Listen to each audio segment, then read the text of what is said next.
Hello guys, magandang araw. Ito, dumating na yung GCash card ko.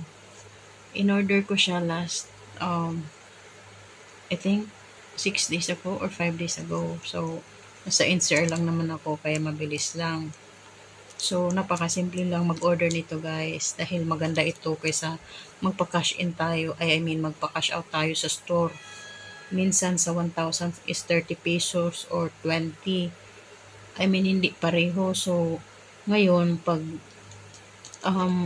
ATM gagamitin mo guys, pag BankNet 15 pesos, pag other bank like BDO 18 pesos lang siya guys. So kahit magkano yung ano, kahit magkano yung kukunin mo na pera galing sa GCash, yun lang talaga yung babayaran. Yun yung maganda pag may card ka. So ituturo ko sa inyo kung paano tayo mag request ng GCash card through their app. Okay, so ito yan, nagarating lang niya guys. So ipakita ko sa inyo ang kagandahan nito dahil nakakasave ka talaga. Ito na siya, oh, see, galing.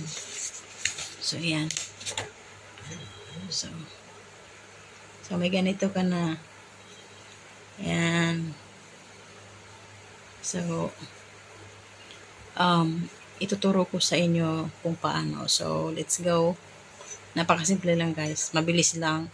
Kailangan mo pala na may laman yung GCash mo na 250 dahil yung payment niya is 250 lang. So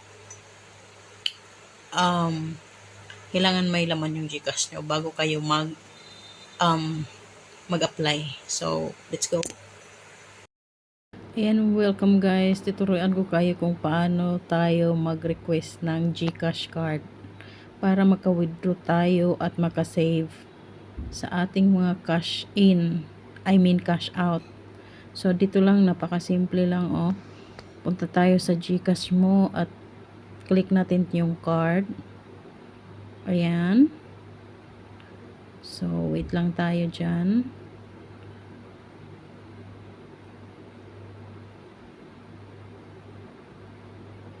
So ganyan. So ang gagawin natin, order a card. Ayan, click natin to.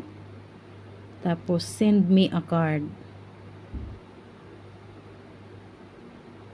So ayan.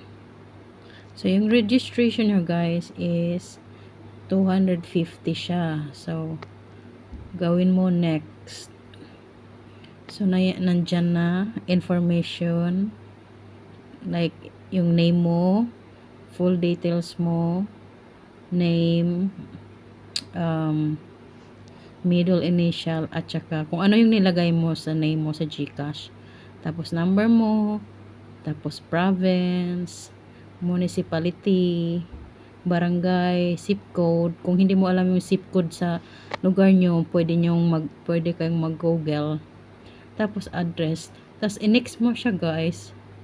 Next mo lang siya guys, after that yun na. So hindi na ako mag-order dahil meron ako niyan, basta yun lang ang gagawin nyo. So thank you for watching. Bye.